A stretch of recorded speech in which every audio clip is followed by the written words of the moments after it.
Ladies and gentlemen, we have the honor and the privilege to have Czarina Mccoy, the Black Rose, on the show today. Former five-time national champion and former junior Olympic gold medalist. How you doing? I'm good. How are you? Not bad. We just want to say thank you for your time, and we appreciate you coming on. Oh, thank you so much for having me. So the first question I have for you is, when you won the Junior Olympics in 2016, was there ever any thought to going into the Olympic trials, or where'd you go from there?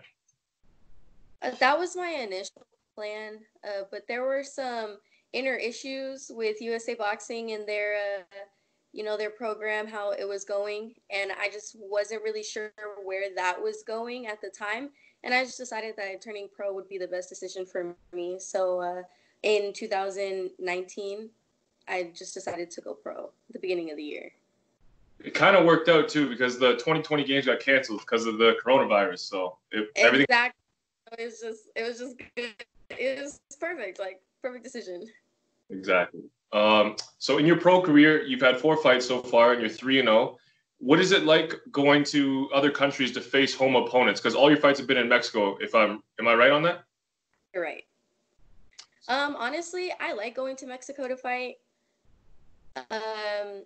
All my career, I've always been the underdog. So because I started a lot later than everybody else, the people that I was fighting were always hometown favorites. Always. Like everybody else, even in tournaments, because the girls that I was fighting were the girls who've been on the team for several years. So everybody knew their names, and I just popped up and they're like, what? This girl's like, at the time, they're like, this girl's 10-0. She's doing these tournaments. Like we never heard of her. Like, where did she come from? So I'm used to being, the underdog or having other people, like most people cheer for the girl I'm fighting, which is normal to me.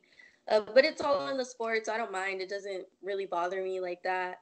But I like going to Mexico to fight. I like going to different countries. I feel like it's a good experience to learn other people's cultures, to integrate yourself into their lives. That way you can have a bigger fan base. You can get other people to know who you are. So I really like it. I like going to Mexico. I like talking to people, or trying. I'm good with my Spanish, but not where I want to be. So I do my best. But they see that you're trying, and they really appreciate the fact that you actually care. So I really like doing it. I like experiencing it. I don't know about other people, but it's really fun for me. Fair enough. Okay, so I'm assuming because you're only 19 years old right now, most of your opponents are significantly older than you. Is there an age gap between your opponents and you? Most of the females in my weight class are late 20s or early 30s. So yeah, it's a big age gap. So is that a little intimidating, or how do you handle that? It's not really intimidating to me. For me, it makes me more aware of the amount of experience that they have over me. But also at the same time, that's more wear and tear.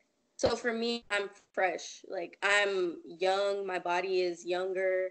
I can go longer, I can endure more than they probably can. And that means that they're going to lean a lot on their experience. So I have to work really hard myself. And I have to make sure that my IQ is just as high as they are.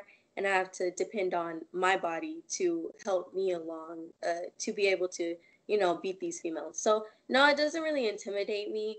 But I am very aware that just because they're older means that they have a lot more experience, not to underestimate them. For sure, for sure. So your most recent fight was a no contest. I looked into it. I couldn't really find what happened. What happened in your most recent bout? Yeah, we had a headbutt in the first round. It was going really good. I was so happy. I was about to get her out of there. I could tell she was going. She was going. And then we got a headbutt, and she got a cut on her nose, and she was bleeding really, really bad. And they asked her if she could keep going, and she was just like, no, I don't. So they just stopped the fight. They ruled it a no contest because it didn't last a whole round. Yeah. They're like, if it did last a whole round and then this happened, we would have given it to you as the win. But because it didn't last a whole round, it's just no contest. So unfortunately, that's not on my record, but I still count it in my head, my heart, because I worked really hard for that. I got in there, but Hey, it's still experience. It's still going to help you get to where you want to be, right? Yeah. How many rounds do you usually fight? 4 rounders right now? Right now I'm doing 4s, but I plan to go to 6 within the next fight or 2. Gotcha. So what does the future look like for you? Because you're already ranked in the top 50 in your weight division. Where does Czarina go to get a title shot? For me, I just want to get in a couple more fights. Honestly, at this point, had the coronavirus not happened and the quarantine, I would have already had that title shot right now. Because I would have had the amount of fights that I wanted before I wanted to try for a title shot. But considering, the powers that be, everything that's happening in the world, I didn't get those fights that I had lined up. But, once everything starts opening back up, when we get cleared for fighting, I just plan to grind really, really hard. I still been training. I still been working really hard. So I plan on grinding, getting these fights in, and then once I get the amount of fights that I want, I'm going to start going for title shots. Most big belts, you have to have like 8 rounders, 10 rounders to do. So I'm really trying to work past these 4 to 6 rounders. And then when I'm comfortable, which should be soon because I'm ready to go to 6 rounders. So hopefully that if I can maneuver that well, fill it out, then I'll go up to 8s and 10s and then do the title shot. Gotcha. Okay, so how is it training at the Mayweather Boxing Club? It's got to be pretty nostalgic. It is an interesting experience. I've been there so long now, so everybody treats me like I'm like their little sister. Yeah. And I'm really one of the only females there who consistently train there. There's maybe me and 2 other females that train there consistently. But me for sure every day. So it's I get to see everything, all the drama, all the sparring, all the everything. It's honestly an interesting experience. But everybody in there works hard. Okay, nobody goes in there and plays around. Everybody there works hard. So that's a really good environment to be around. So are you signed by Mayweather, the Mayweather promotion banner, or do you just train there? What's your situation No, like? I'm there. One of my coaches, he trains fighters signed by TMT. So he trains Rolando Romero and, all of them who are signed by TMT. I'm not signed by them. But their affiliates do help me get fights. So their affiliates set up my fights, but I'm not officially signed with them. I have other people that I'm looking at right now. I have a few different offers.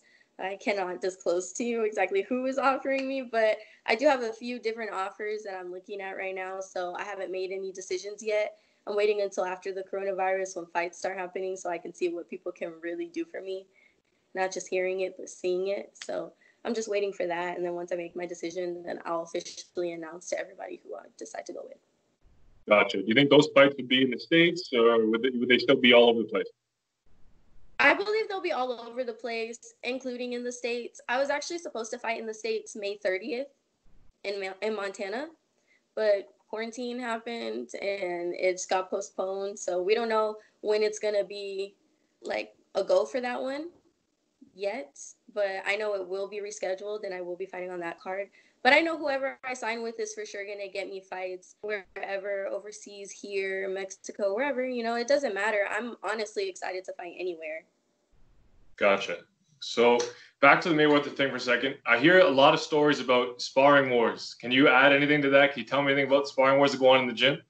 Yeah, so there's always sparring. There's constantly sparring. There's literally sparring every single day. But occasionally there will be the dog wars, dog sparring. Those are crazy, okay? I can vouch for you 100% that they're as crazy as everyone makes it seem to be, okay? Because 2 guys will get in there and literally they will not get out at all. They will go round after round after round after round and they won't get out. There can be blood. Somebody can be about to get knocked out. Nobody's getting out of that ring. They just keep going. It's crazy. Then there's a whole bunch of people all around banging on the side of the ring, yelling. Coaches are yelling. Maybe the guys in the ring are arguing just because everything gets so heated, or the coaches are yelling across the ring. It's crazy. It's honestly crazy. But I mean, I've never gotten to do it because whenever it happens, there's no girls for me to spar or guys. There's literally no one for me to spar whenever it happens. But, watching it, I'm like, y'all are crazy. I don't know what's wrong with you, but it's interesting to watch. Doesn't seem like the safest way to go about sparring, to be honest. It definitely isn't the safest way. I know there's been a few I've seen and I was like, so y'all not gonna stop this? Y'all gonna just keep letting this happen? Really? Yeah. Like, this dude is getting knocked out in there. You're gonna cause brain damage. But I mean, they do it. It kind of like sets it's like the hierarchy of the gym, though, I bet. Yeah, So it is. It's always usually the successful boxers doing it rather than, other people. gotcha. So how do you feel about the 10 2-minute round system for women's boxing? I think it's really easy, honestly. I don't find a challenge in fighting 2-minute rounds because in the amateurs, I was fighting 3 minutes. So, well, in the beginning, when I first started doing tournaments, I was fighting 2 minutes. And then once I hit the age to go up to 3 minutes, I was doing 3-minute rounds. And most of my fights, I did the full 3 rounds for 3 minutes. So fighting 2 minutes is easy. It's shorter. So the things that you have to do, you got to get it done in a shorter amount of time. So it just honestly makes me push myself a lot more.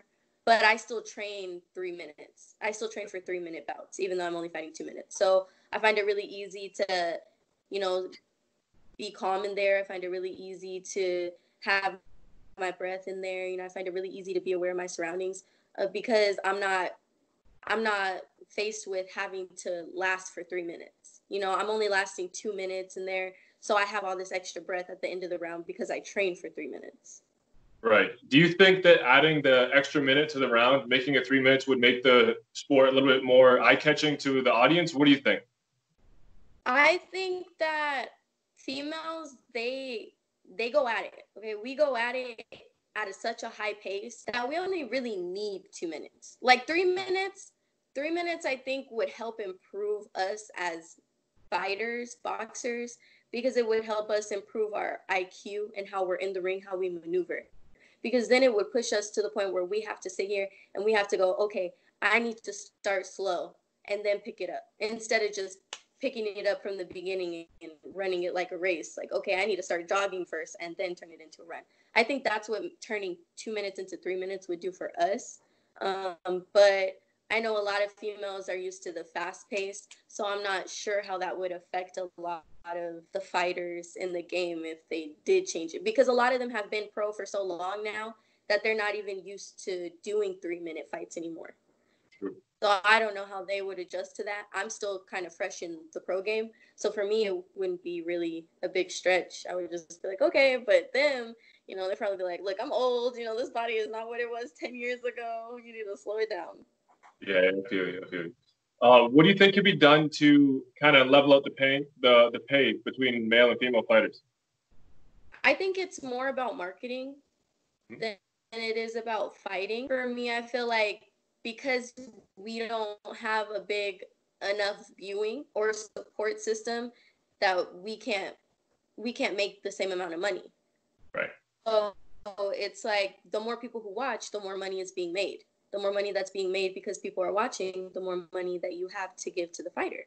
So we just need to find a way to be able to get our sport back out there the way that it used to be, So I just think that just comes with marketing, and that's going to be a everybody kind of job. That's going to be a fighter job, a manager job, a promoter job, a coach job. Everybody has to work together to do that because it can't just be a one type of person job to get a whole bunch of people to watch it. You really have to promote yourself, and you have to promote other fighters.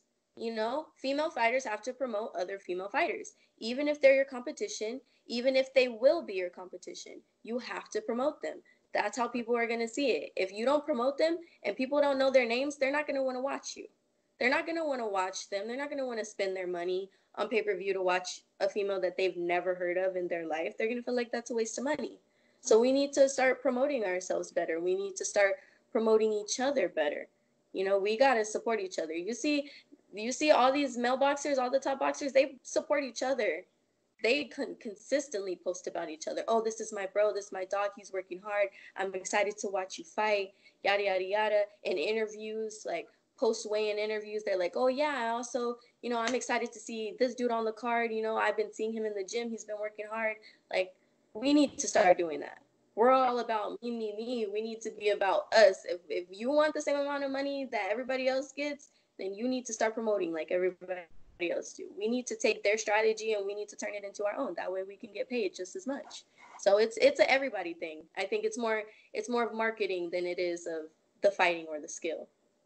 I completely agree. I think DAZN and Golden Boy, they're doing a lot of good things on the undercards, having a lot of female fighters. It's bringing attention to the game. That's definitely a step in the right direction, in my opinion. Yeah, most definitely. You know, getting more, at least having 1 to 2 female undercards is really good for any fight, because not only does it lead to more exposure, but you know, if you sign these women, you gotta put them out there, you know, and they gotta start small. And nobody here is gonna really know your female fighters if they're only fighting in Mexico or in the UK or somewhere else. You know, you gotta get them out there. So they are definitely doing their job, putting them on these big undercards, having them fight just as much as, you know, they're big fighters. So I think that's really. Okay, so the last question I have for you is Clarissa Shields, who's highly regarded as the greatest of all time, has been talking about making a little transition to MMA because she sees the money available to the MMA fighters. What do you think about that? Is that something you ever thought about? I have never considered transitioning to MMA. I mean, the money is better. And of course, you know, you can do it. Any boxing woman can do it. Holly Holmes did it. So if you want to do it, you can do it. I personally have not. Just that's a personal thing. I don't do MMA. I don't do feet. Okay, I don't do feet. Okay, you're not gonna kick me in my face and think that we're just gonna be good after that. No, I'm a hands person. Okay, I will give you the hands, but feet, I don't do that. So me personally, I would never do that. I think if Clarissa's gonna do it, she needs to train really hard for that because MMA is a brutal sport. I can say it's arguably more brutal than boxing, just because of all the other aspects that come into it. And I think if she's gonna do it, she needs to make sure she has the right coaches who are gonna make sure that she's training hard. She's gonna have to turn every bit of her body into muscle, lean muscle that's gonna help her endure in there because Right. that's a brutal sport and you need to be ready for that. Another thing to think about with that is the game in women's MMA is so new. There's only like 4 weight classes. Shields has never fought in a weight class that exists in the UFC, so that's something you have to think about as well. Yeah, and then you have to see like who she would be fighting because Right. her weight is up there. You know, who can you be fighting? You're going to be fighting women who are dropping down from a higher weight than you're accustomed to.